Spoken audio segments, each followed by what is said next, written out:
Hebrews, Hebrews, Hebrews. This is Prophets of Awakening. This is our Thursday night Women's Advanced Bible Study night, the 8th of June, 2023. I'll be dealing with uh,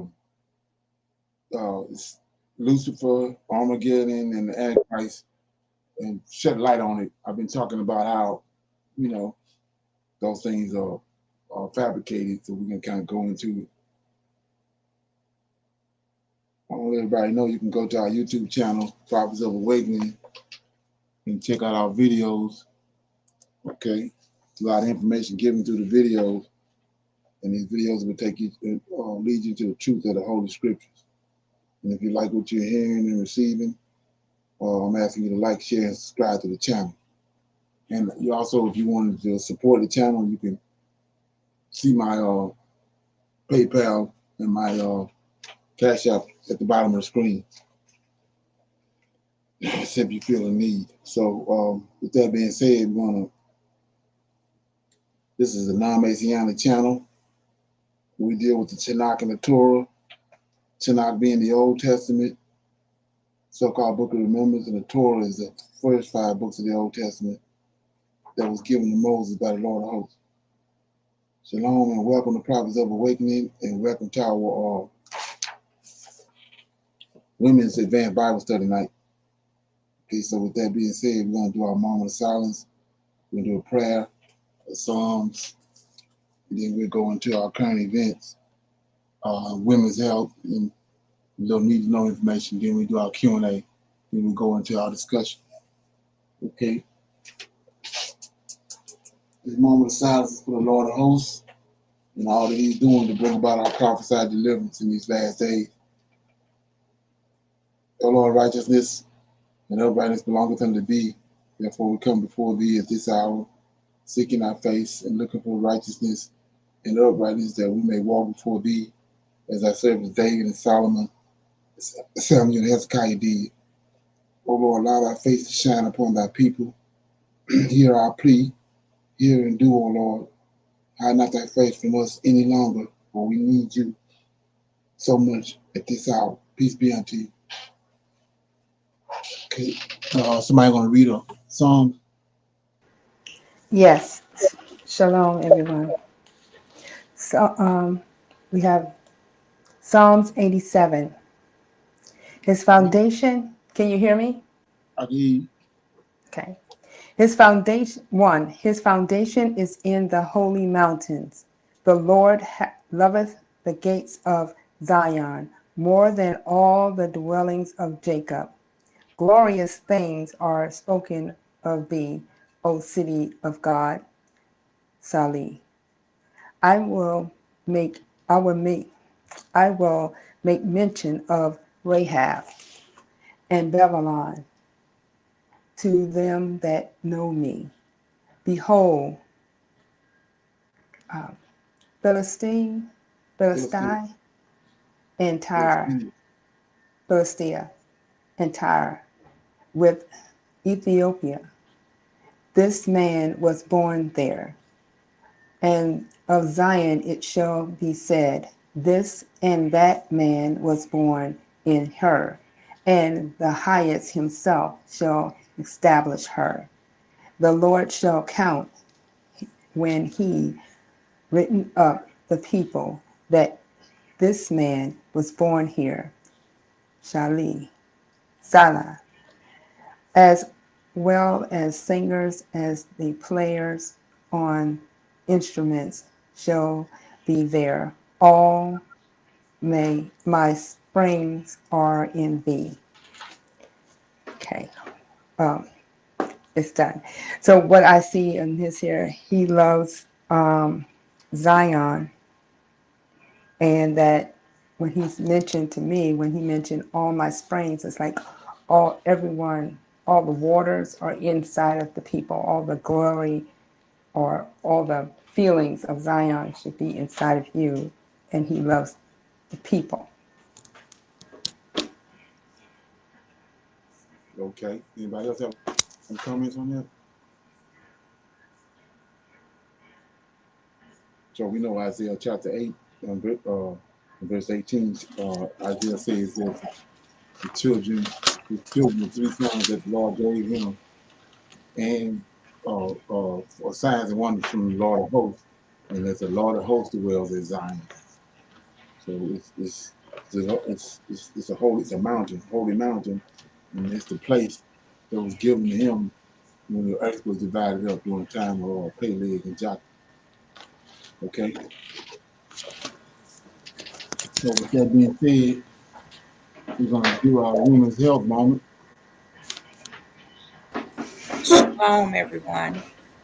Um, Please note that the information that I share is intended for general, informational, and educational purposes only and is not medical advice or recommended treatment. Do you know the number one fruit you should be eating every single day? The idea that you should choose one fruit over the other is actually kind of foolish. There are a ton of health benefits to eating fruit on a regular basis, especially a variety of fruits. However, if you're looking for the best fruit to eat that will provide you with all kinds of nutrients in one serving, the answer would have to be raspberries. Why? Because raspberries are by far the best fruit to eat in terms of their high amount of dietary fiber. Here are a few of the reasons why raspberries are the best fruit to eat. If you eat 1 cup of raspberry on a daily basis, you will get 8 grams of fiber. Why is fiber important? For a few reasons. Fiber can help flush out the toxins in your body. It can help with your gut health and inflammation, which can result in autoimmune diseases later down the line. And it can even help you lose weight. Raspberries are high in fiber as well as blackberries. They both have 8 grams of fiber per cup.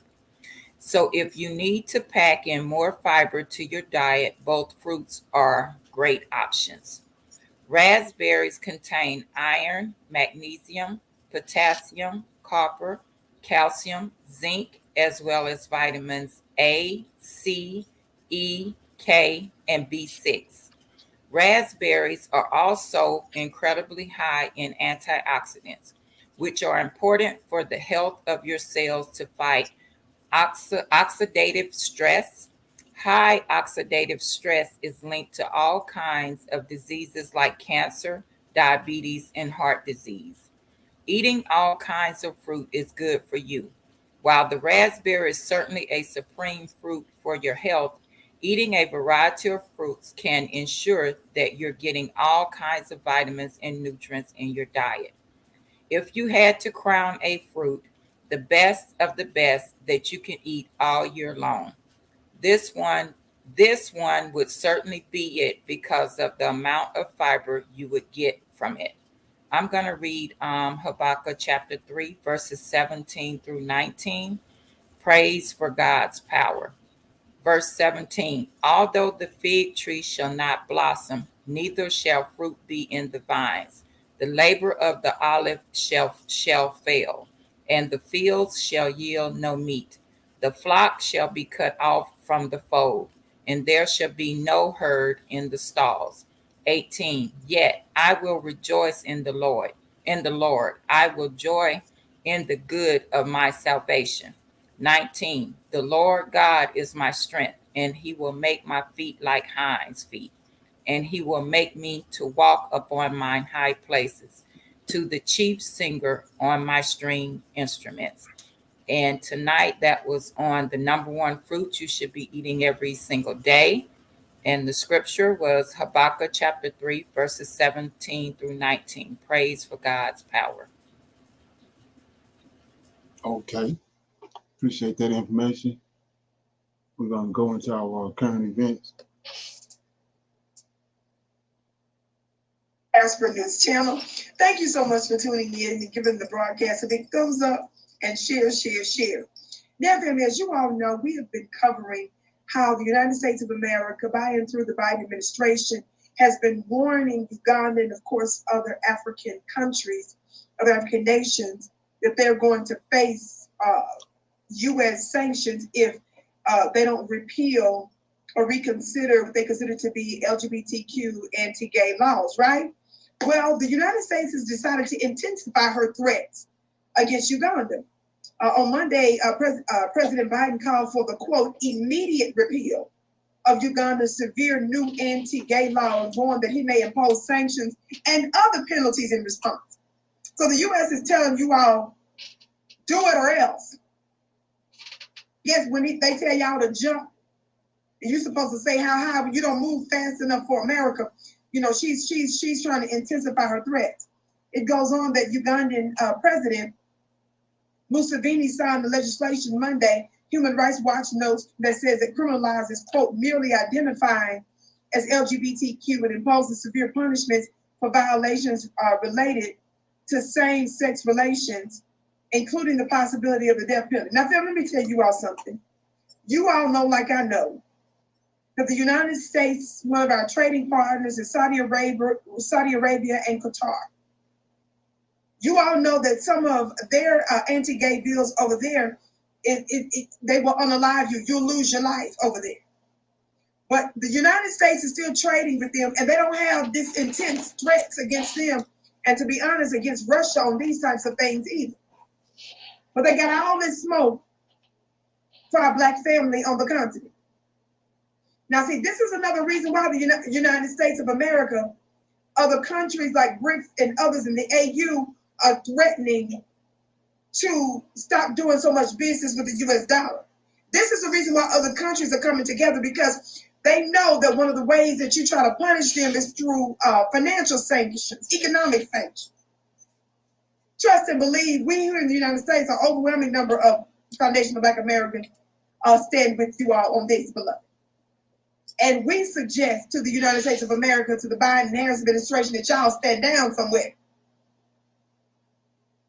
My name is Vicky Dillon. Thank you so much for tuning in. Okay. Any comments on that?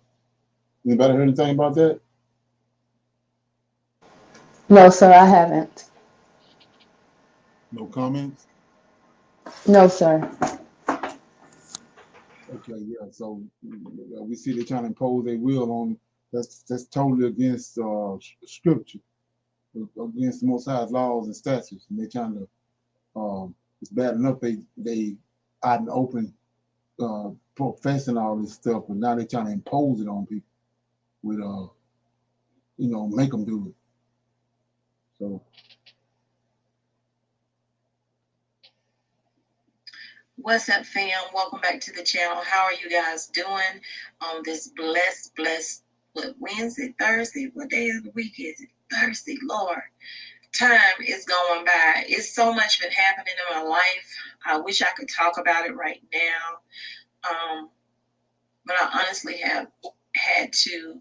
The videos you've been seeing were pre-recorded. I have not been recording because I've just been dealing with a lot, and I needed to be in meditation. I needed to be in prayer for what's actually happening, and hopefully soon I can tell you exactly what's happening.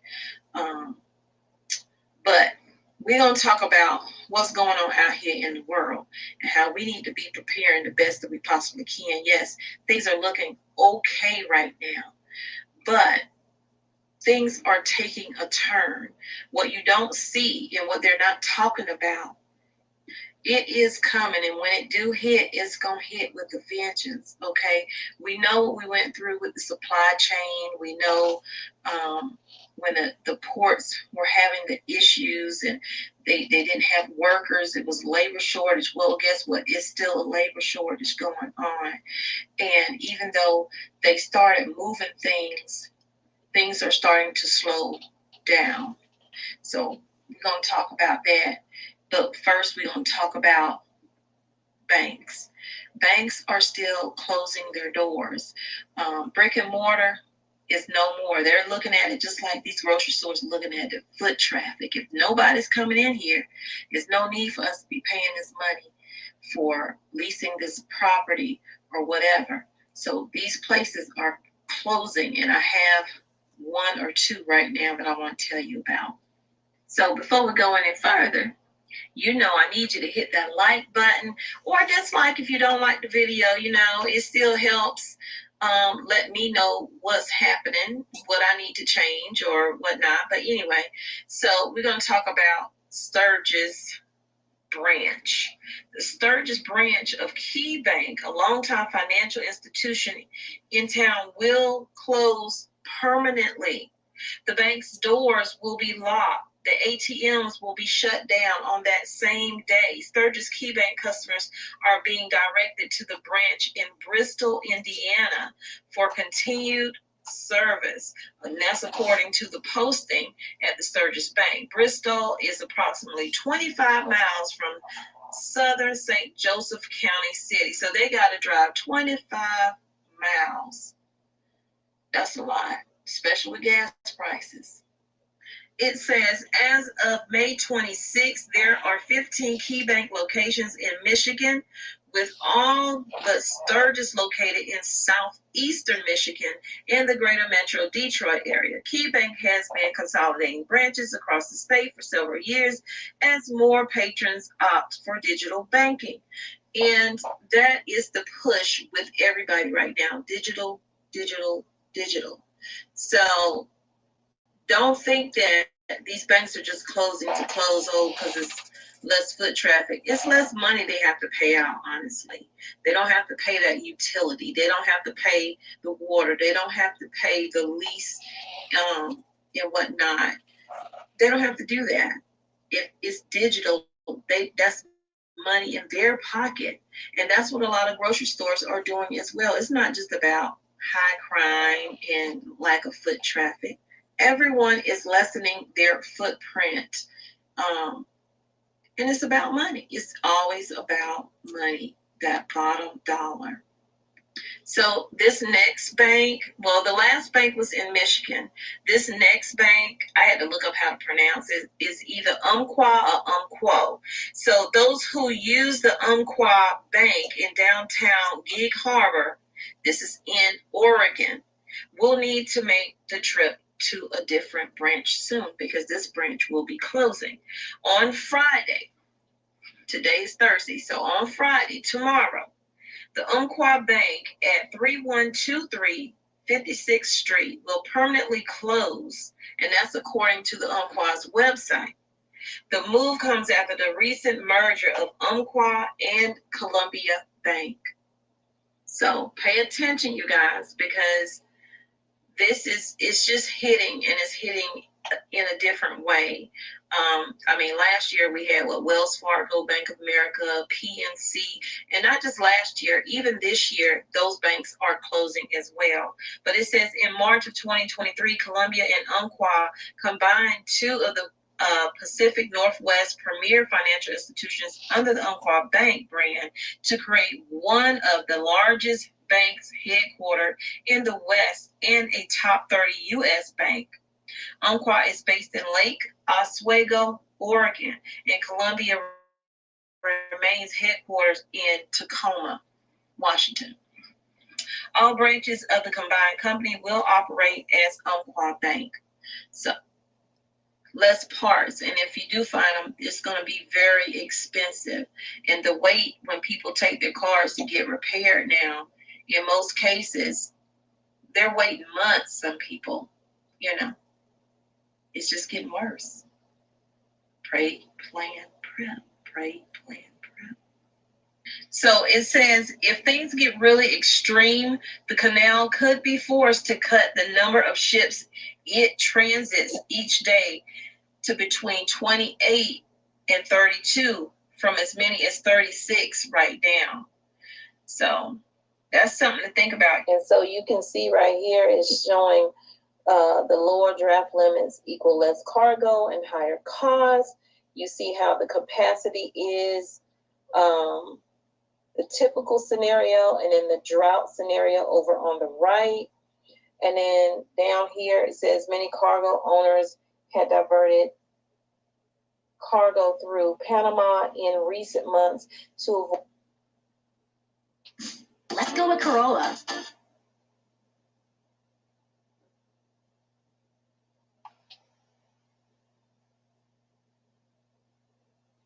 even with that, that's going to cost a lot. And it says that here, all of this is costly, says the logistics person. Now, with this labor stoppage on West Coast, that is just going to make that choice less an option because money-wise, fuel-wise, costly isn't a word that inflation hawks at the Federal Reserve want to hear. They expect things to go and cost even more. How in the world will people survive this? It's going to be rough. It's going to be a bumpy ride, as they say. So strap in, get prepared. I'll try to leave the link to this article in here because I'm not going to read. I'm not going to read the whole entire article. I just needed to give you guys a reminder. It's happening. The worst is happening. But even with the worst happening, we don't have to panic because knowledge is power. It's the key to us being, somewhat prepared for whatever is happening. One step ahead as much as we possibly can. And they're not talking about this on the news. All they're talking about is rainbows. Whatever they're talking about. But they're not talking about the stuff we need. So I hope this was informative, helpful for you. These stores, grocery stores are still closing. Banks are still closing. Please share this video out with as many people as you possibly can. Okay. Any comments?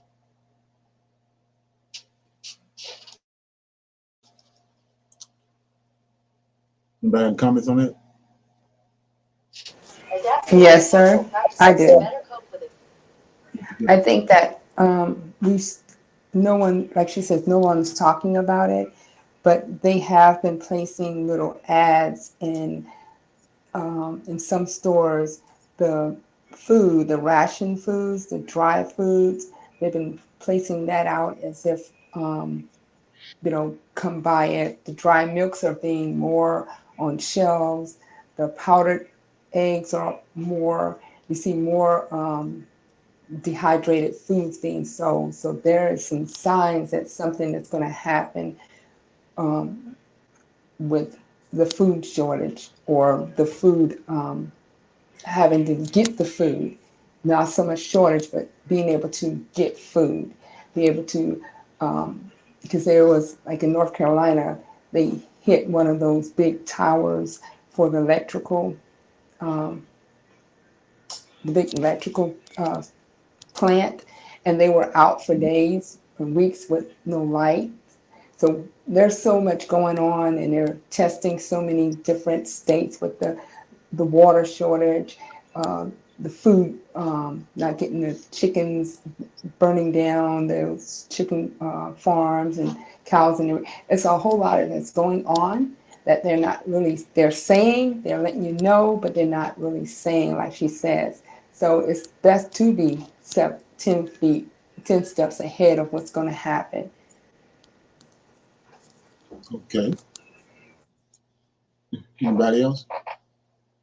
Shalom, everyone. Yes, I think the warning signs are there and the articles are being put out, but I think a lot of us are just not paying attention to it because, in the big cities, a lot of the banks and stores are not closing, but in small towns or mid towns, they are closing them out and getting rid of even a lot of their employees. They're cutting back on the employees that has been there, long and that has high salaries. Like those are the ones that they are cutting out, going more to, AI things. And I don't know if anyone ran across this article with Google and Mayo Clinic getting in together to do AI when it comes to clinicians and things like that. So a lot of things are changing, but it's slowly coming down the pipe because they're not going to do it all at one time. So it's just a little bit here and there on the scene. Okay. Anybody else got anything? Okay, I got a little need to know information right here. President Biden signs a veto that will potentially affect tens of millions of Americans. I'll give you the details of that. Also, a major hack happens that is the first of its kind, and I will show you the details here of that and more in this video. Yeah, so let's jump right in. Thank you so much for liking these videos, and if you haven't yet, make sure to subscribe down below so you don't miss out on any new videos. Here we go. This is some crazy stuff. Okay, President Biden vetoes the measure overturning the student loan forgiveness plan. Yeah, so this had passed the House and the Senate very narrowly. It passed in the House of Representatives with almost all Republican votes, or all Republican votes. I have to go back and see the exact voting. And in the Senate, it passed with 52 to 48, all Republicans, and independent Senator Kirsten Sinema, and also Joe Manchin, Democrat / Republican in there.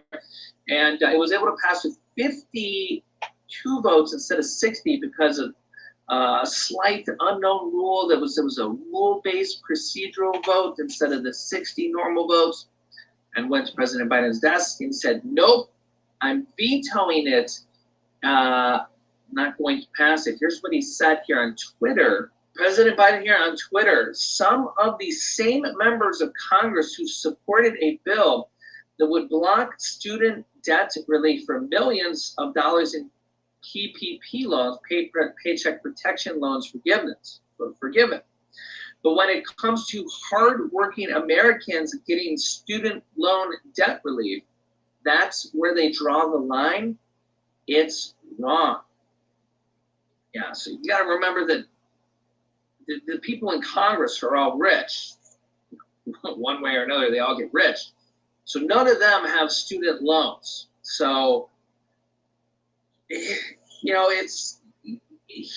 they're a little bit out of touch with the average everyday Americans, low and middle class Americans. So it's hard for them to maybe even put themselves in the shoes of the 45 million Americans that have student loan debt and pay on these loans for decades.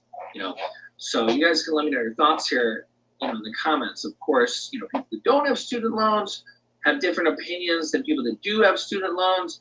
But it's interesting because we've seen the recent reports that there's 60% more student loan debt in America than there is credit card debt in America. There's just under $1 trillion of credit card debt in America for all the Americans combined. And there's $1.6 trillion of student loan debt combined. So it just gives you an idea of how much student loan debt there is and how much of a burden it is on these people. Some of these, I've seen some comments from some of our viewers that says that they were a nurse. As one comment stuck with me, the lady was a nurse and she was like in her 70s and still had her student loan debt. And she had, served the people for decades and decades and decades, and still had her student loans and had been paying on like 40 years. Maybe 50 years. Yeah, so crazy. Now, Biden's going to veto this. It probably there won't be enough votes to override the veto, but it will still ultimately go down to the Supreme Court decision for the student loan forgiveness. Also here, when do student loan repayments start? The debt ceiling deal gives a firm deadline. Those are going to be starting here soon. And the details are, basically, with or without a Supreme Court ruling before June 30th or sometime by June 30th is when we're expecting it. 60 days after June 30th is August 29th is when the student loan payments should resume. So people should know the clock starts ticking and the interest starts accruing, and this is basically the date, August 29th, is probably the latest that student loan payments will start. Maybe a little bit before then, but that is the date that payments should restart. The average student loan payment is about $5,000 a year. And remember, 2/3 of Americans right now live paycheck to paycheck and can save nothing. So now they're going to have an extra $5,000 a year payment. And remember, 2/3 of Americans do not save an extra $5,000 a year right now. So they're going to be underwater. They're not going to have, they don't have an extra $5,000 a year right now. So they're going to be in financial distress for sure. So they're going to. Okay. Any comments on that? Okay, so with that being said, I'm gonna open it up for some Q&A, questions or comments, any dialogue anybody have they want to talk about before we go into the lesson. Shalom, everyone. I have a little information I would like to share with everyone. And everyone that has been on here know usually on, Thursday nights, it's been a while since I've done this. I always try to share information on the missing Black children and Black women that's going on, right? So I don't know if you guys have heard about this, but this is recent that all the missing children that are just vanishing all of a sudden in Ohio. So in a span of 2 weeks, nearly 30 children have vanished in Cleveland, right? Cleveland police reported that the kids were reported missing between May the 2nd and May the 16th, most of them being Black, ages ranging from 12 to 17. The police chief says he believes that many of the cases are like runaways. I talked about this, I don't know, a couple of weeks ago when I was talking about the Amber Alert, the Silver Alert, and things like that. And how they just automatically say that the Black children are runaways. And it's a certain criteria that they have to meet before they put an Amber Alert out on these children. So last year in Cleveland, there were more than 15,000 children reported missing, right? So we have to stay alert. We have to inform our children and teach them, because we know that all of these children are not runaways. You may have a few here or there, but for nearly 30 children to come up missing, within a 2-week span, that is a lot. And we know that the underground world of organ harvesting is real. That it's a lot of money into that. I've done some research, and they were saying 600 million to 1.2 billion per year is made from that, right? So I'm always digging a little bit deeper to find out. Mexico is one of the top places where the organ trafficking is really bad, right? So we think of them as drug cartels, but they have a cartel, that is for only organ trafficking, where they move these children. And once they move these children, they have places set up where they murder the children, they take their organs right there, and then they just dispose of their body wherever. So we have to stay alert. And here a couple of months ago, they had a girl from New Orleans that was missing, and somebody ended up spotting her in Houston, and she was in a car with a Mexican man. So, once they're gone, it's going to be hard to get them back, because there's no type of alert put out on the children. So even when we're out and about, just keep an eye out for our children, because we are worth a lot of money. So I just wanted to put that information out, and we know that our children are a blessing and a gift from the Lord. So we have to look out for each other. Okay, appreciate that information. Got this video right here, then we go into the lesson. The hole for yourself. Well, guess who hasn't? China, because Beijing is digging a hole. It's not just any other hole. It will be over 32,800 feet deep into the Earth's crust. China calls it a part of its exploration efforts. The drilling began in the Xinjiang region on Tuesday. But what is Beijing planning to find? Our next report tells you all about it.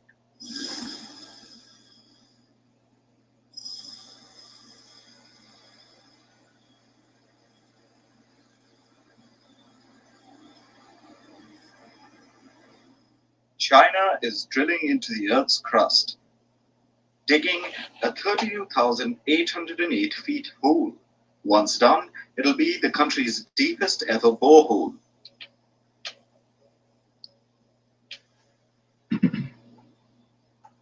The drilling is happening in the Tarim Basin, located in China's oil-rich Xinjiang region. But why is Beijing digging such a deep hole? The answer is scientific exploration.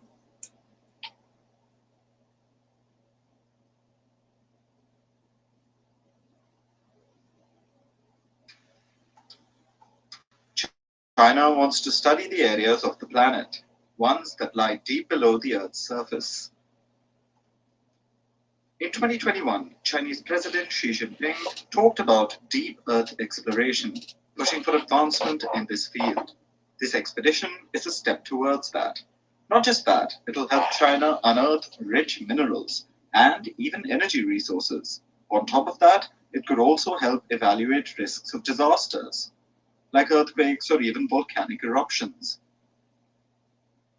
So, how exactly do you drill a hole this deep into the Earth? According to Chinese media, the drill has a design depth of 11,100 meters. That is over 36,000 feet. So it'll drill into the ground, penetrating over 10 continental strata, which is basically layers of rock. What the drilling aims to reach is the Cretaceous system, rocks that date back 145 million years. Now, the drilling process is not without its own challenges. There's a harsh environment on the ground. Once you go deeper, the conditions worsen.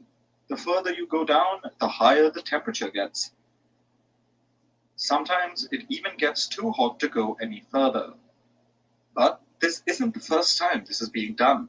In fact, this isn't even the deepest hole that's being dug. That honor lies with Russia's Kola super deep borehole. That one was dug over a period of 20 years. The drilling process began around 1970. It reached a depth of 40,230 feet in 1989. But work on that borehole stopped in 1992. That's because temperatures touched 180 degrees Celsius. With the collapse of the Soviet Union, the project soon shut down 3 years later.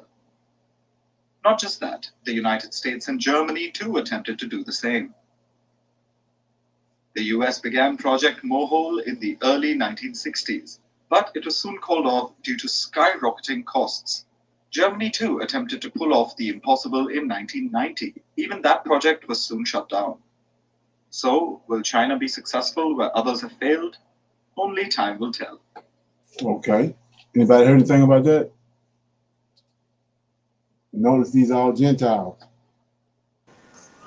digging down in the earth. Is there something? Yes, sir.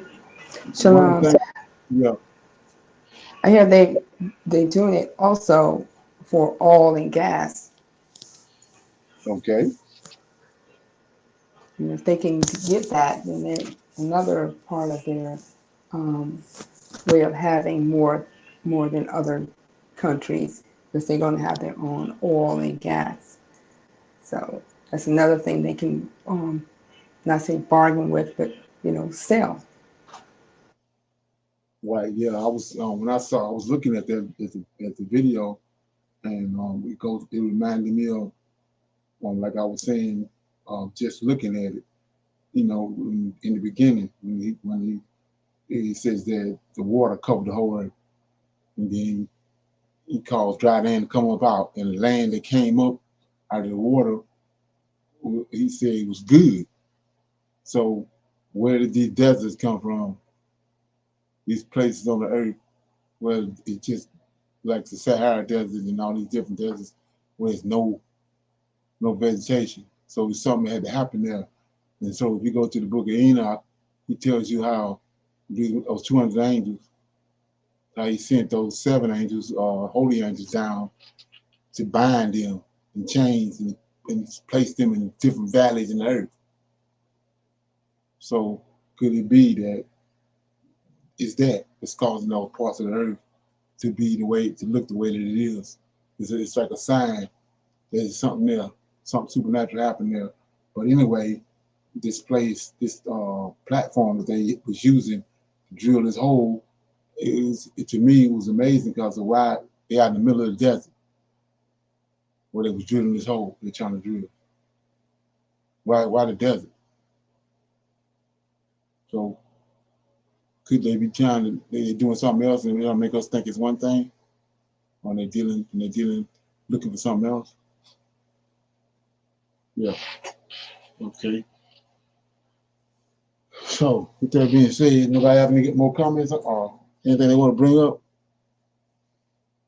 Okay, yeah. I had talked earlier, on several occasions. I got videos on the channel pertaining to this. Like I was saying, this channel, we don't subscribe to the New Testament because JC a forest. You know what I mean? It's been proven too many times and too many angles that that it's not adding up. It's 2 totally different books, the Old and New Testament. You got a God in the Old, and you got a God in the New Testament. They're 2 different gods serving 2 different purposes. So, with that being said, I was going to deal with Lucifer, Armageddon, and all this stuff that's in the New Testament. Okay, we're going to deal with that, and then I'll open it up for comments. It's all nonsense.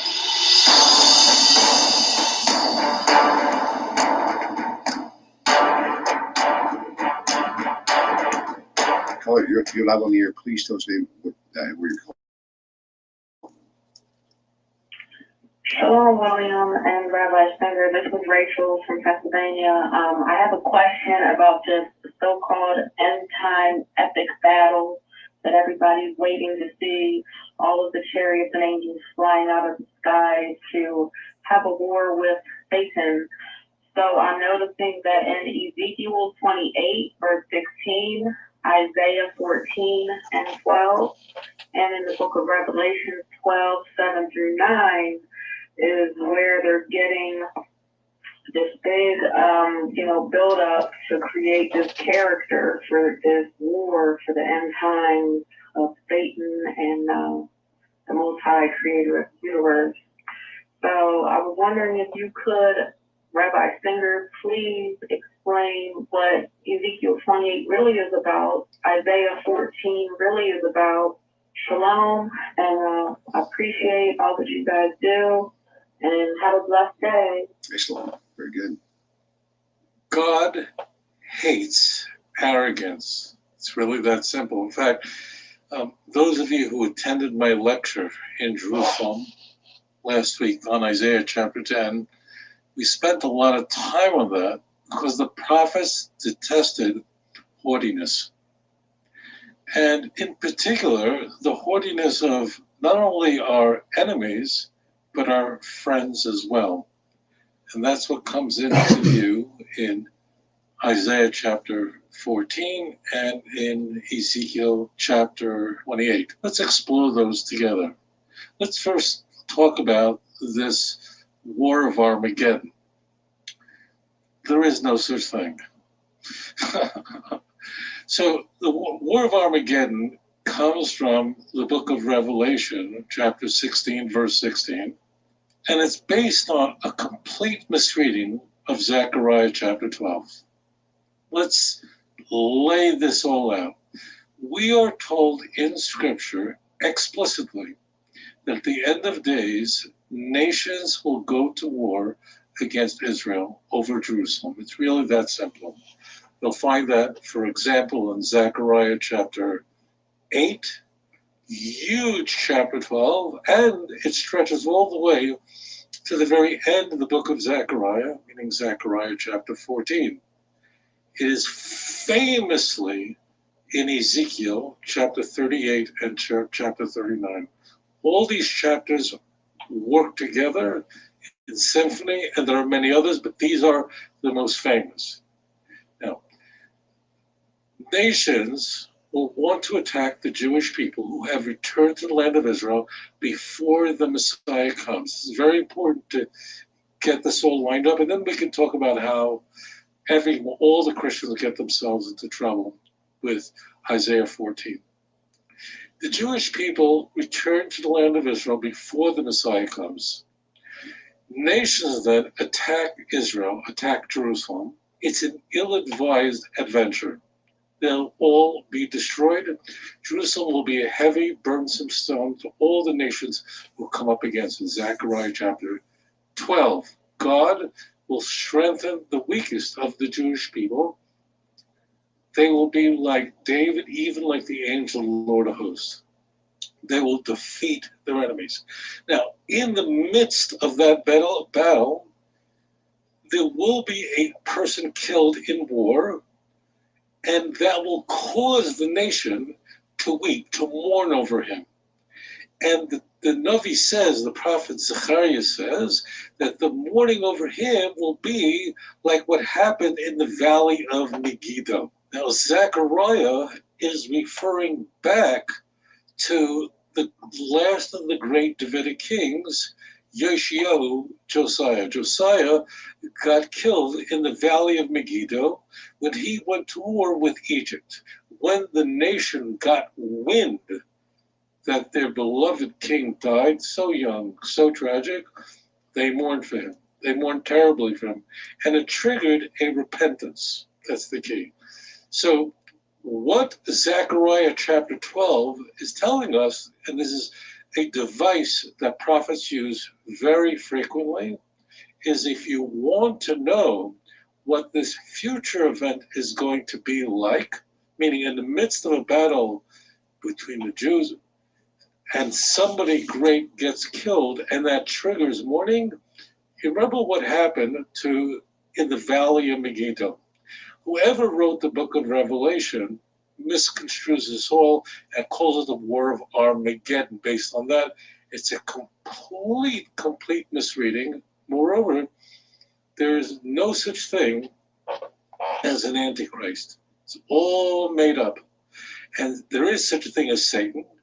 And thankfully, Satan appears in Tanakh very infrequently. I'm going to say that one more time. It is very rare for Tanakh to make any mention of Satan. Now, why do I say thankfully? It's not for the reason you think. I'm grateful that Satan doesn't appear much in Tanakh. This is a little counterintuitive because it makes it easy for us to know who he is. Who is this Satan character? So Satan does whatever God wants him to do. He is an angel that has no free will. He does whatever God wants. His job, his mandate, is to seduce people away from God and then to accuse them. That's it. That's what he's created for. He has no free will. Angels cannot go to war against God. That's not possible. Now, that is very possible in the pagan world. Very possible. It's very possible in the dualistic world. And this is the same stuff that fuels Paul, that fuels Manichaeism, Gnosticism. It's the same avodah zarah, same idolatry and all of that. So let's get back to our case right now. Listen carefully. In Ezekiel chapter 28, the one who is in view is who appears in verse 1 and 2. It's Hiram, the king of Tyre. I implore you, when you have a question about the Bible, look it up. Just look it up for yourself. But I grant you that if you look up a passage in a book like Ezekiel or Isaiah, and it's out of context, you'll have no clue what's going on because these prophets very frequently, most of the time, are using imagery to describe something very simple. So if it's out of context, all the trouble in the world. Hiram, a king who was a benevolent friend of the state of Israel in the ancient world. Best friends. A financial giant, think of it very carefully, a financial giant mercantile and supplied Israel with the best woods from Lebanon, supplies for building the temple. But the king of Tyre became arrogant, demanded cities in the land of Israel. And cities that were offered him were just not good enough for him. He had all the potential in the world, and he destroyed it. And as Ezekiel 28 opens up, you're just a man. That's how it actually begins. So I plead with people to look it up for themselves. Isaiah chapter 14 is a portent, a prophecy of doom for Babylon. Isaiah was writing roughly 2,700 years ago. More germane, Isaiah was speaking, preaching during the Assyrian Empire. And he was looking into the future to the Babylonian Empire, which didn't exist yet. It would be like some. So that's what I was saying about how when they concocted the New Testament, they brought all this stuff fast forwarded, but it's not. Like I said, Ezekiel was in the captivity in Babylon. He's talking about the Medes and Persians and the Greeks that's coming. Not you can't go back to those times, to those prophets, and try to apply that stuff to the day, because they're not talking to us. They're talking to the generations that was existing at that time. Just like the prophecy in Genesis chapter 15. Abraham is talking about them going into Egypt. Why would he, the most Lord of hosts, give him a prophecy way into today and skip all the stuff that's getting ready to happen? When we know they're looking at this book, the book of life, they're looking at it. Gabriel tells us that. And then we read it yesterday, chapter 10. He says, me and Daniel, we're looking on this book. Nobody else can look on it but me and Daniel. Me and Michael. And that's how they're able to prophesy. They tell the prophets, then the prophets go and prophesy. But the angels are telling them stuff that's coming in the near future. So Abraham ain't talking about 400 years, he's talking about now. He's talking about they going into captivity in Egypt after he passed away. Same thing with this.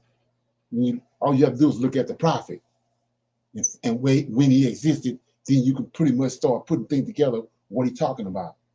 But they brought all that out of context when they concocted JC in the New Testament and try to fit him into the program. That's where the Antichrist, all this came from. 200 years ago, speaking about the Soviet Union, Isaiah described the fall of the king of Babylon. Please read Isaiah chapter 14, but in context. So if you go to Isaiah 14, verse 4 as an example, you'll see it's speaking about the fall of Babylon. Yeah, exactly. Not Satan. Satan is not mentioned anywhere in these texts. Nowhere. Christians have to come up with this stuff and interpolate it. See Babylon mentioned again in Isaiah chapter 14, verse 22. What's going on in this one passage in Isaiah chapter 14, verse 12, where the King James actually renders, Eich nofalta mishamayim Halel ben Shachar. Look how you have fallen from heaven. And in the King James, it'll say Lucifer. It doesn't say Lucifer. It's all nonsense. King James just put the word Lucifer in there, which is a reference to saying Lucifer really is the planet Venus, because it's the word Lucifer. Where does that come from? Lucifer is never mentioned in any Bible. It's not mentioned in the Tanakh and the Hebrew Bible, and Lucifer is not even mentioned in the Christian Bible. Never mentioned. What the heck is Lucifer? How did that name for the planet Venus come to be the name for Satan? So it's not in the text. And I say to you this, my friends, if you didn't love God, if you didn't love Hashem, you wouldn't be watching the show. Why are you watching this? Because you want to see my blue shirt? You don't need that. You have other things to do with your life. if you're watching this broadcast, that means you love Hashem very much and you want to understand His word. Isn't that marvelous? You have the Creator of the heavens and the earth giving you a message. Wouldn't you want to read it in the words it was given? Why read it through translations? Reading the Bible using a translation is like kissing God through a towel. You lose everything. What's Halel ben Shachar? That means the morning star. What does that mean? Why is this a image of Bavel, of the Babylonian king? Listen very carefully. Today, we live in a time when the art of understanding the stars has been lost. Most people look up at the sky at night and they see nothing. Why? Because we live in cities for the most part. So there's so much light pollution, we can't see anything anyway. But even if we could, we don't need the stars any longer. Why? If you want to know what time it is, you want to know what direction you're going in, we have all sorts of instruments. We have clocks, watches, cell phones, compasses. This fairly old technology. We have it all. We don't need that. But in the ancient world, that's what they had. A clock, a watch. That's a relatively modern innovation. Now, if it's daylight right now and you look up at the sky, why don't you see the stars? Why don't you see the moon? The reason is not because it's not there. It really is there. But you can't see it. Why? Because of the sun, because there's just too much light. At night, you can see the stars and other heavenly bodies only because it's dark enough to see it. The sun is out of the way, and then the sky is dark, and then you can see all the heavenly bodies. What is the brightest celestial body in the heavens? It's the planet Venus. Therefore, listen very carefully, Kindle. The planet Venus, because it's the brightest celestial body, as the morning approaches, the planet Venus is the last celestial body to be visible. So as the morning is coming, so all the stars begin to disappear, which they're there, but our ability to see them is lost. The last celestial body that's still visible is the planet Venus, and hence is the brilliant metaphor of Isaiah. The kings of Babylon, they were very proud. Could you imagine? You know what the Babylonian Empire was? The Babylonian Empire? Do you know what that was? You know what that meant? The Babylonian Empire in its time, people thought it would never disappear. It could never be destroyed. Look how powerful, how strong. Nebuchadnezzar? You know what that meant, the Babylonian Empire? And that's how the empire portrayed itself, as eternal. So Isaiah compares the Babylonian king, the empire, to the planet Venus. The planet Venus, in a sense, the Halel ben Shachar, in a sense, the morning star is arrogant. It's not really arrogant. It's a gorgeous use of language. The planet Venus, in a sense, goes, look at me. I know the sun is coming up. I know it's sunrise, but I'm still here and I'm never going away. What happens a few minutes later, the sun continues to rise, from our perspective, and then Venus disappears, gone. That's it. That's where the word Lucifer, as in lucid, comes from. So Isaiah chapter 14 is talking about Bavel, about the fall of Babylon. There's no mention of Satan. The idea of, I know someone's going to ask me about Armilius. Don't ask me about these things. It's silly. That at the end of days, there will be nations that will go to war against the children of Israel, against Jerusalem. They'll be destroyed. They are not the Antichrist. The Antichrist means, that's found, the Antichrist is found explicitly by name in the Epistle of John and the epistles in the epistles of John, in Revelation, in 2 Thessalonians, it's there. The Antichrist is a pretender to be a Messiah.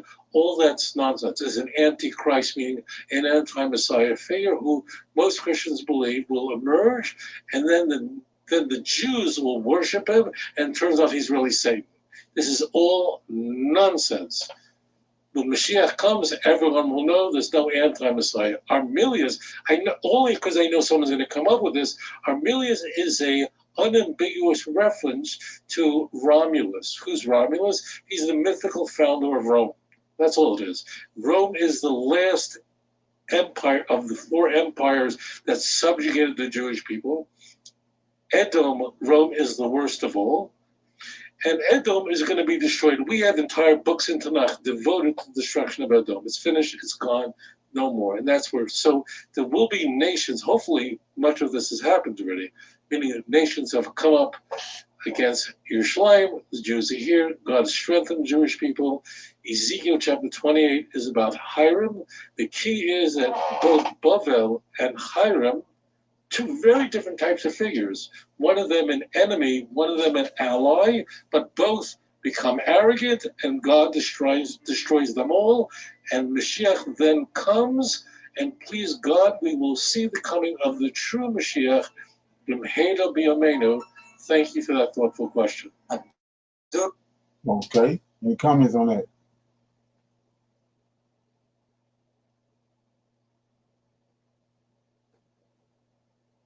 Anybody got any comments on that?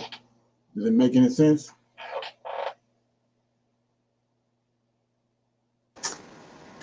Shalom, not really to me, Okay. because he's coming out, and if we break the word down, that's what I was trying to break Revelations down. Re means coming back, so I haven't gotten all of it together, but that's what I get so far. Okay, yeah. He's saying that there's no such thing as the Antichrist. It's not mentioned in the Tanakh. It's all only time you see that is in the New Testament with Paul and those those Gentiles, because that's what they are, Gentiles. They're not Israelites. Like I said, the Israelites left in 143 BC. There was Edomites in the land from 143 BC to 70 AD. Esau was reigned out in 70 AD. And Herod's lineage was given safe passage to Spain. That's why you see all the drama coming out of Spain up until this day. The transatlantic slave trade, Portugal and Spain, all that's coming from Esau. That's where he at. That's where he located at. And so, and Esau didn't look the way he looked right now. Like I was saying earlier, they write it out. They went into Europe and they started intermingling with the Europeans and the Gentiles. That's the reason they look the way they look now. And like I said, they go by the woman, like Obama. They're giving us this take as if he's a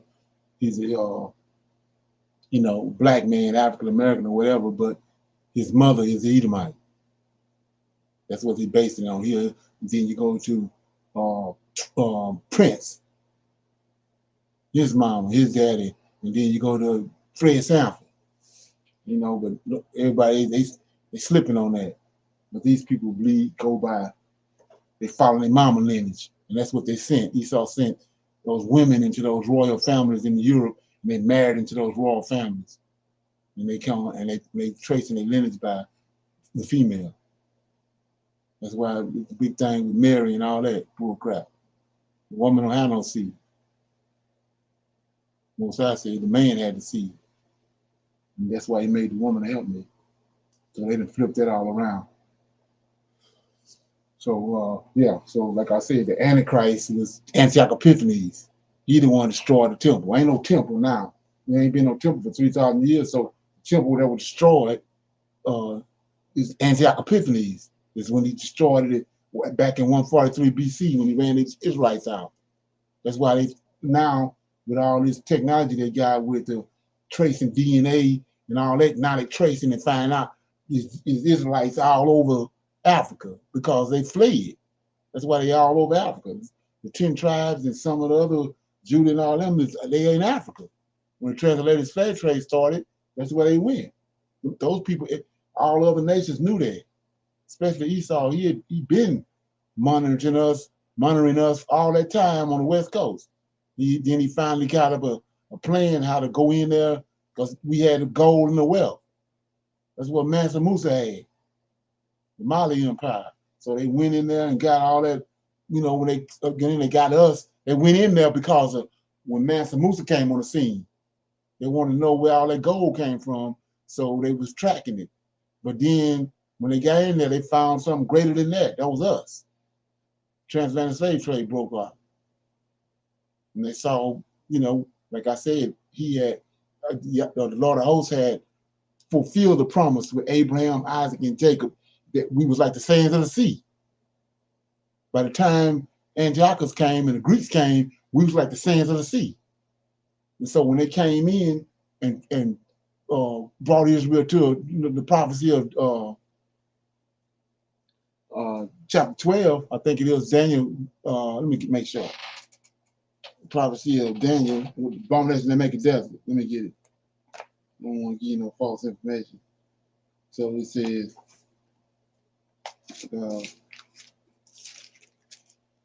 9, I think it is. Yeah, 9:26 says, and after 3 weeks shall the Messiah be cut off, but not for himself. And the people of the prince, this is Antiochus right here, the people of the prince that shall come shall destroy the city and the sanctuary. This is in First Maccabees. It's the whole story. Destroy the city and the sanctuary, and the end thereof shall be with a flood until the end wars and desolations are determined. And he shall confirm the covenant with many for 1 week. And at the end, in the midst of the week, he shall cause the sacrifices and the oblations to cease. And for the overspreading of the abomination, he shall make it desolate, even unto the consummation. So that's all that happened. Antiochus did all this. And that's why you had Israelites all over the place. They tell you Esau, these Edomites that's over in Israel today, posing as Israelites, they run in Hollywood. They got it all in all the movies, like in Shaka Zulu. They were showing on one scene where these Europeans were standing around and had all these Zulu people and African in chains and in these little huts. They had them, confined. And then somebody said one of them mentioned Shaka, and all those Israelite, all those African people went to looking around and mumbling and talking amongst themselves because Shaka, he had a name. And so that's part of the Israelites.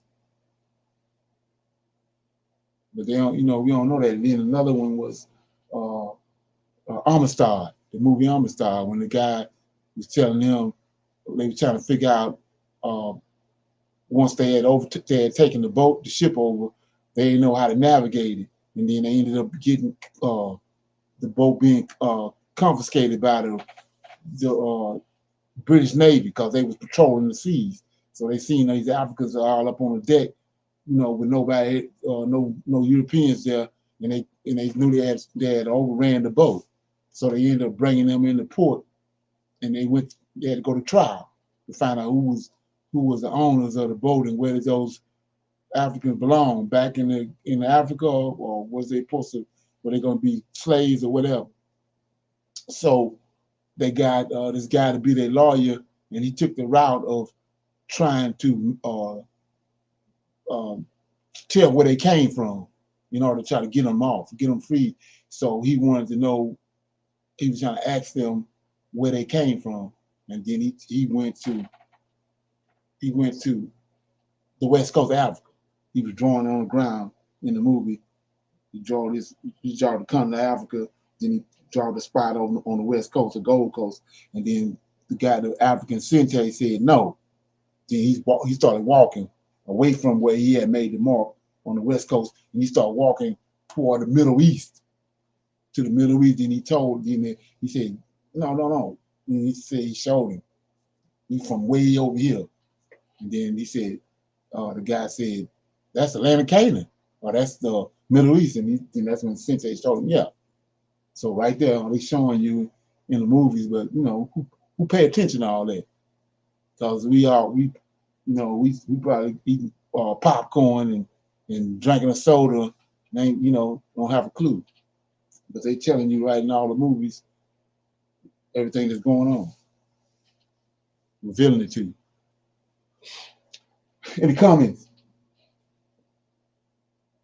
Okay, so I got one more. This one right here is about the angel of the Lord. Like I said, I'm just doing some refreshing. You know, okay. Let me get this. Yeah. On air, please tell us your name and where you're calling from. Hi, Rabbi. My name is John. I am a Christian, Orthodox Christian of Arab origin living in the United States. So I wanted to ask you, Orthodox Christian apologists on YouTube, a lot of them are self-proclaimed theologians. I wanted to ask you, there's one topic in particular I've seen a lot of people on the internet, a lot of apologists on YouTube are talking about it now. They're mentioning the angel of the Lord, which, as you obviously know, appears multiple times throughout the Old Testament. This angel of the Lord appears to Abraham, appears to Moses, appears to Gideon. It appears to crowds of Israelites. You obviously know. So just for GP, this angel of the Lord, this who made the covenant I just talked about with Abraham. He the one told Abraham that he's gonna multiply his seed. He the one that told Isaac, I'll multiply that seed. And then he told Jacob. That's who Jacob wrestled with, not Yahweh. And so once you start getting into what's being revealed, you'll see what I'm talking about. It ain't Yahweh. Know much more about it than I do. And you probably know much more about it than any apologists on YouTube. I wanted to ask you, how do you refute the idea that the angel of the Lord is in fact not displaying the Trinity in the Old Testament?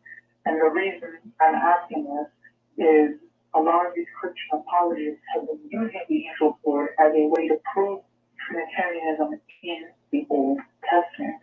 So they cannot just use the new. When debating someone of a Jewish background who is well versed in the Tanakh and the Torah, they will know that they cannot just start blathering on about the New Testament. They have to quote the source, which is the Old Testament. This is where all of the Christian ideas originate in the first place. So that's why they use the angel of the Lord in order to prove the Trinity in the Old Testament. But how would you show that the angel of the Lord is in fact not showing the Trinity in the Old Testament? I'm very curious. Thank you very much.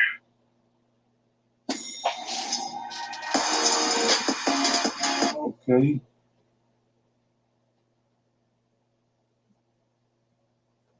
Rabbi, take it away. This idea is not a New Testament idea. That might surprise many of the viewers. The person who's probably most responsible for advancing this notion, and when you see the angel Lord, that's Jesus, that's the 2nd century church father, Justin. This was a huge Christology that Justin proposed, and here is what is so strange about it. The Christian Bible itself disagrees with this. So first beginning, an angel means a messenger. A malach means a messenger. Same thing goes to the Latin. So let's look at that right quick. So some people here might not know this. So, like I said, out the gate, messenger, right? It says it angel is a messenger. So we see right here out the gate, Genesis chapter 1. It says, in the beginning, God created the heavens and the earth. That's Yahweh. And the earth was without form and void. Darkness was upon the face of the deep. And the Spirit of God, see that? Spirit of God, that's a messenger. That's an angel of God. That's the angel of the Lord right there. So this who was there in the beginning. Not JC. Because they done flipped all the understanding around on it. But there go the Spirit. The Spirit is a ministering spirit, is an angel. So you got Yahweh in verse 1, and then moving upon the waters is the Spirit of God, the angel of God. Michael, okay? We're going to go cut to the chase, all right? So let's keep going. Angelos, and so on. It means a messenger. It's not God. But here is the strange point. There are times, this is not the only example, when the Christian Bible disagrees with these Christologies that are advanced by the church. This is not the only example of that. So this is never claimed in the New Testament. And in fact, in the Christian Bible itself, it says that the angel of the Lord is not Jesus. Right. In the book of Hebrews, the context is exactly this. In Hebrews chapter 1, the author, whoever wrote the book of Hebrews, did not see the Gospels. The book of Hebrews is a little older, not much older than the Gospels. And in Hebrews chapter 1, the writer seeks to advance the idea that Jesus is superior to the angels. And he says that. And the writer of Hebrews brings up an interesting point. He says, for to which of the angels, meaning the angels in the Jewish Bible, did God ever say, you are my son, today I have begotten you? Or again, I will be to him a father, and he shall be to me a son. Hebrews chapter 1, verse 5. So the book of Hebrews seeks to dismiss the notion that the angel of the Lord can be equal to Jesus, and that Jesus is superior to the angels. The key point is, in the King James and New King James, when you have the angel of the Lord mentioned in the Hebrew Bible, the King James and New King James will indulge in this amazing technique, and that is to capitalize it. Right. Like, where did you get that from? Yeah. I mean, my friends, my dear brothers and sisters who care about the Word of God, you should be calling the Queen of England, who owns the copyright to the King James Bible. She still does. And ask her, if you can get her on the phone, like, how did you make a angel of the Lord capitalized in English? Now, explain to you why this question is so important. There is no such thing as a capital letter in the Hebrew language. That means you're totally pulling this out of your hat. Where do you come to capitalize the angel of the Lord?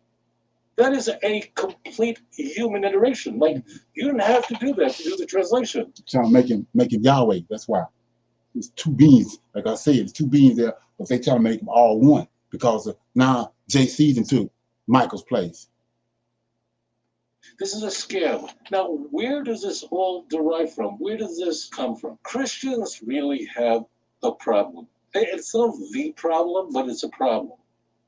The problem is that you go into a church service and you count how many times you hear the name Jesus mentioned during a typical Sunday morning. You just click like a counter 150 times, 200, Jesus, Jesus, Jesus, Jesus, Jesus, everything is Jesus, right? Talk to Jesus, walk like Jesus. Jesus is everything. He's all over the place, right? In the Christian Bible, he's everywhere. Jesus is everywhere. There is nothing remotely resembling that in the Jewish Bible. Nothing. Like, where is he? I mean, if he's that important, this is eternal life. This is eternal life, says John chapter 17, verse 3. And they shall know thee, the only true God, and Jesus Christ, whom thou hast sent. That's a pretty important creed. If God inspired the Christian Bible, did God just forget to mention that in the book of Deuteronomy? Did he just forget to mention that in the book of Isaiah? That would have been interesting, but God just, I don't want to talk about it. You understand? But God so loved the world that he gave his only begotten Son so that anyone who would believe in him would not perish but have everlasting life. John 3:16. Well, why aren't there verses anywhere like that in the Jewish Bible? The absence, the silence of this central Christological doctrine is shocking to the church. Like, why isn't Jesus discussed in the Jewish Bible explicitly? Mashiach is discussed explicitly many times, all over the place. the Messianic age, the events that will unfold all over. The necessity to keep the Torah and love Hashem. The largest chapter in Tanakh, Psalm 119. That's the biggest chapter in all Tanakh. 176 verses. It's all about the beauty of the law of Moses. Paul's not interested in that chapter. You're trying to tell me that we're looking at the Hebrew Bible, which is enormous. Just to give you a sense of size, the Jewish Bible is more than 3 times the size of the Christian Bible. It's huge, covers an enormous expanse of time. Why don't we have one explicit mention of Jesus, Jesus, Jesus, Jesus, Jesus? This is troubling. Where is our sweet Jesus in the Jewish Bible? Like, why don't we just say it? Because if it said it, we'd all be in church right now. We're not crazy. It's one of the things I said in a conversation to a preacher on the street of Jerusalem that sort of went viral on YouTube. Is like, it's just not there. Like, none of these Christologies are there. Why not? Yet, the very way that the Jew lives is explicitly in Tanakh all over the place. So this dearth, this silence, ignited within Justin, as I said, is one of the major proponents of this in the early stages, a very early church father, mid-2nd century. That means he's earlier than Irenaeus, he's earlier than Tertullian. He's very, very early. And he's an apologist. That's very important about Justin. Justin was an apologist. He's also a commentator, but he's an apologist. He's a defender of the Christian religion. He has a book with that name. All right. So, like, he has to explain where is Jesus. So he then will go, well, when you see the angel of the Lord, that's Jesus. Why? By definition, an angel means a messenger. The messenger is not the one who sent them. And this type of apologetic work, where the defense of Christianity actually disagrees, does not conform to the New Testament itself, is not unusual. There are many such texts. Christians will frequently use Zechariah chapter 12, verse 10. They shall look to me because of the one who was pierced and mourn over him as one who mourns over a firstborn son, as saying that the Jews are going to mourn over the one that they crucified. I'm not kidding. If you look up a Christian Bible with a commentary, and if you're a Christian, you know I'm not making this up. If you've ever been a Christian, you know I'm not making this up. This is how they interpret it. This is mainline teaching, that Zechariah 12:10 is speaking about the Jews who crucified Christ. Look it up in any commentary, you'll see. As it turns out, that is not consistent, contradicts what it says in John chapter 19:37, actually 34 through 37, where the author of the book of John thinks that that passage is referring to Roman soldiers, not who killed Jesus, but did a post-mortem check on Jesus to see that he was really dead by putting a spear in his side, and forthwith came blood water. So, as it turns out, like, Christian apologists, this is no exception, frequently are willing to disagree with, to go against the very text of the New Testament if they feel that they can advance an exciting Christology, and this is no exception. So, as I said, the book of Hebrews disagree with this, but you don't need the book of Hebrews for this. Just use your brains. Right. Hashem is using angels. Angels are called God in the Bible. That's a different matter, and that could be confusing for some people. And that is, in Tanakh, those angels, those prophets, those judges who represent God are called God in Tanakh, and the church is going to exploit this as well. So just go back to the Bible, and as I said, here is an example where Christian missionaries where the people who peddle in Christianity are willing to ignore their own Bible in order to advance their silly, ungodly ideas. Thank you. Okay. Any comments? I noticed what he said. That and we see it all in the scriptures. He can make an angel God. And the reason being is like what Enoch told us. In the beginning, the Most High formed these 7 angels from himself. Fire. That's why on Moses on the mountain, the angel was able to light on the bush in the form of fire. That's their original form. Their essence. That's who they are. They consuming fire. So let's look at that right quick. So if you go to Ezekiel right quick. 1. Ezekiel chapter 1. And then you see right here, very quick. Ezekiel chapter 1, starting at verse 24, says, and when they went, they heard, I heard the noise, Ezekiel talking, I heard the noise of their wings, like the noise of great waters, as the voice of Almighty, as the voice of speech, as the noise of a host. When they stood, they let down their wings, and there was a voice from the firmament that was over their heads, these 4 angels. And when they stood and had let down their wings, says, and above the firmament that was over their head was the likeness of a throne, right? And the appearance of a sapphire stone. And upon the likeness of the throne was a likeness and appearance of a man. See that? This Yahweh. Above upon it, 27. And I saw as the appearance of amber, the appearance of fire. See that? He don't have no flesh, because he can't deal with flesh. I saw appearance of color of amber, as appearance of fire round about within it, from the appearance of his loins, from his waist, midsection, his loins even upward, and from the appearance of his loins even downward. I saw as it were the appearance of fire, and it had a brightness round about as Yahweh.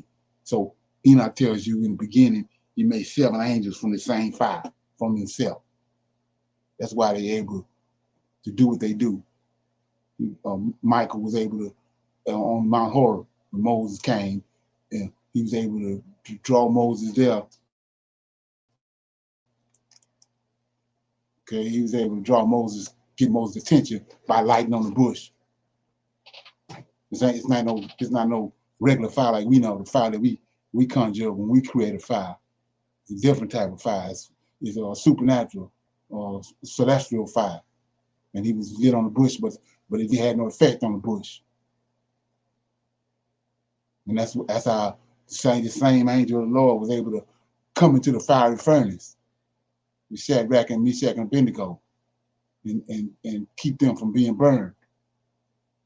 And that's the fire, the reason why these 7 angels are holy. Because they was formed just like he formed Adam from the dirt or from the earth. These 7 angels was formed in the very beginning from fire. That's who was in Genesis 1:26. Let us go down and make man in our image. We just saw Yahweh was in the form of a man. Then he formed these angels in his image. They formed man in their image. We look like them. They ain't look like us. We look like them. So it also justifies, they have a sexual organ. That's why we got one. So that justifies Genesis chapter 6. Everybody think they're running around with, or with the not capable of bringing forth a seed. We got seed. We got the ability to bring forth a seed. They got the ability to bring forth a seed. They just don't need no seed because they're eternal beings. But we humans. We created Yahweh plan was for us to reproduce because we pass. And to keep ourselves alive, we bring forth seed. But these angels don't need to do that. So that's what that's all about. It's like I said, they didn't tainted that Christianity and Romans and Paul and all that garbage. They tainted the understanding of trying to read the Tanakh. Right. Any comments? Shalom. You went over a lot of that just the other night Right. about that. Right. It's right there. It's right. I mean, the thing about it is, once it's shown to you and you see it, I mean, you have so many people that wanna. You can't undo that. Act like you don't see it, and when you shown to you, it's right there. I mean, it's like arithmetic. 1 and 1, 2 plus 2. It's just you looking right at it. He's not. I mean, the place I like to go the most is Genesis 18. It's three angels came. Three angels came to Abraham. Now one of them ain't Yahweh, and based off what we just was just broken down, it ain't now one of them ain't Jesus. But one of them is the Lord. So who is his Lord? It ain't Yahweh. And we come to find out that's who that is in Genesis chapter 1 and 2. Yahweh and the angel of the Lord moving upon the waters. Both of them was there in the beginning. Yahweh is the creator and Michael is the redeemer. That's who went to Egypt. Got us out of Egypt. That's who was in the fiery furnace. That's who came to Moses. And that's who came to Abraham in Genesis 18. So that's who been denigrated. The Lord of hosts been denigrated. Our Redeemer. And that's why we ain't getting no response. We see all in the Old Testament, every time they called him, he came. He ain't coming now because he been hidden. He caused these Gentiles and these heathens to hide him. He allowed them to hide him in the scriptures. They didn't just attack us; they attacked our scriptures also. And just like they mutilated us, they mutilated our scriptures. But they got you thinking it was protected. We find in books every day. That's how we know it was mutilated. Okay. So with that being said, nobody have any comments before we go? Everybody good? Shalom. I just want to go back to, I believe it was yesterday when you were talking about how um, Lucifer, Samuel, Satan, and I guess when they rewrote the Bible or the New Testament, and the guy was talking about how they, using the L, the capital letter, to indicate JC when there was no capital letter in the Hebrew language back then when they were supposedly doing the New Testament. Right. It's a seemingly trickery because if you're looking at that always being the Most High, Lord of Hosts in Hebrew, but then in Christianity, you're looking at it as Jesus. So when you go back to all of the times, like when Moses was confronted, or Daniel, Isaiah, or any of them, when they tried to change it in John, in the New Testament, um, you have to, like you were teaching us and showed us in the Bible, that with the trickery, that Satan, this earth is his thereof, per se. But he would try to keep coming back to combat anything Michael would do. So he would come and try and be in the form of it in the mountains. And you told us about Yahweh having the heavens. So he would try to come, and when you see him hiding in the mountainside or something like that, he's there using that for trickery, like it's Yahweh, or that's coming to talk to um, Abraham, or whoever he was coming to talk to. But It wasn't at times. So you have to know that um, Yahweh is going to use Michael because that's one of his roles to Right. do that, to come, not him coming down telling them every little thing because Right. he did what he did in the beginning. And he made those those angels, and that's their role and that's their jobs. So again, as you always continue to stress, you have to, you know, not only read but research, not only research but have consistency, and in your consistency get understanding that every time you see something that seemingly from your old past Christian thought pattern that says this was JC, go back and look at that and look at these angels, because there are 7 of them that have roles and they do Right. different things throughout the Bible. And Right. once we come into looking at, once we see an angel here, we need to go back, read before, read after, research, look at the timeline, and see that this is a particular angel, be it from Samuel or be it from Yahweh. We have to determine that in order to rightly divide the word so that we will understand the truth going forward. Right. Exactly. Right. Yeah. Yeah. So with that, before I close, let me give an example of that.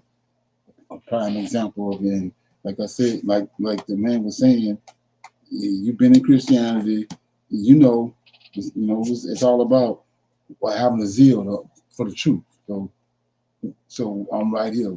This is a prime example. So you know that before you come across this information, you didn't have this understanding. So let's look at it.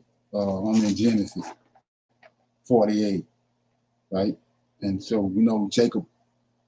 They got you thinking Jacob wrestled with Yahweh, right? So let's look at it. I'm in Genesis 48, right? So it says, based off of what you just said and what's being conveyed on this channel, I'm in 48. Okay, Genesis 48. This is when Jacob blessed his sons, right? Jacob blessed Joseph's 2 sons before he passed away. So it says, I'm gonna pick it up in verse 8. This is Jacob blesses Ephraim and Manasseh. Israel beheld Joseph's sons and said, who are these? And Joseph said unto his father, they are my sons, whom God hath. See, God. That's what the man just told you that. He calling these angels God, but we don't know that. So we thinking it's God. So he says, and Joseph said unto his father, these are my sons, whom God hath given me. See that? Now remember what Isaiah said. The 3 sons that Isaiah got in Isaiah chapter in the book of Isaiah, he says these 3 sons are given to me by the Lord of hosts that dwell at Mount Zion. Yahweh don't dwell on Mount Zion. Yahweh dwell there himself. So he says, and Joseph said unto his father, these are mine, whom God have given me in this place. So this is on the earth. This ain't Yahweh. God have given me in this place. And he said, bring them, I pray thee. So that's going to get justified in a minute. And he said, bring them, I pray thee unto me, and I will bless them. Now, the eyes of Israel were dim for age, so that he could not see. And he brought them near unto him, and he kissed them, and he embraced them. And Israel said unto Joseph, I had not thought to see thy face. And lo, God, here you go again, God have showed me also thy seed, right?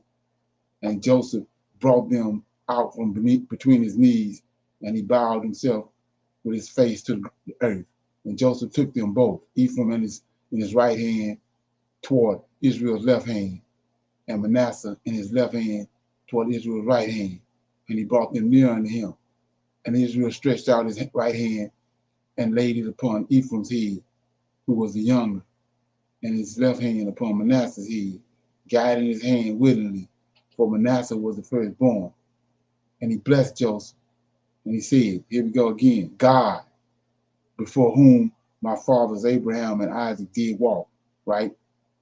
The God who fed me all my life long, you say. Then 16, the angel, there it is.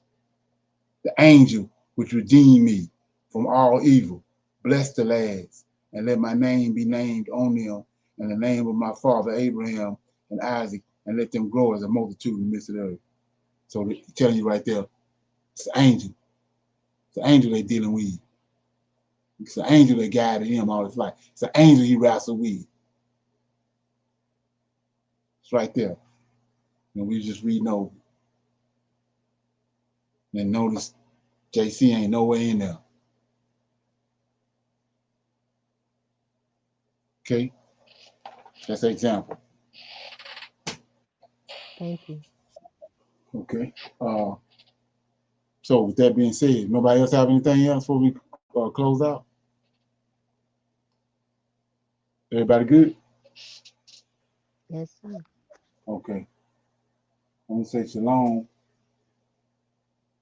I'll see everybody tomorrow. Shalom.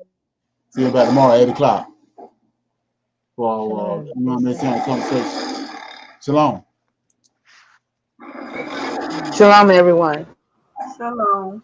Shalom. Shalom,